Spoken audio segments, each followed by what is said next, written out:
சாதியை அழித்துடித்தல் என்கின்ற பாபா சாஹேப் அம்பேத்கருடைய புத்தகம் மிகவும் முக்கியமான ஒரு புத்தகம். ஏனென்றால் அதில் பல்வேறு கருத்துகள் வரலாற்று ரீதியாக ஆராயப்பட்டு முன்வைக்கப்படுகின்றன.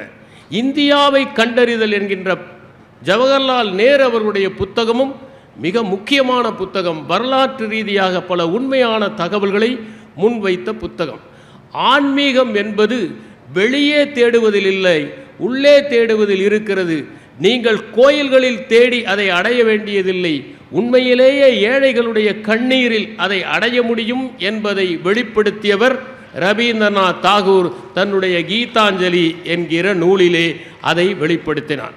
இப்படி எண்ணற்ற புத்தகங்கள் உலகத்திலே தாக்கத்தை ஏற்படுத்தி மாற்றத்தை ஏற்படுத்தி மனித சமுதாயத்திலே அதிர்வுகளை ஏற்படுத்தி அவர்கள் வாழ்க்கையை மேம்படுத்தி அவர்கள் நாகரிகத்தை செம்மைப்படுத்தி அவர்கள் பண்பாட்டை கூர்மைப்படுத்தி அவர்கள் இன்றிருக்கும் நிலையை அடைய வைத்தது.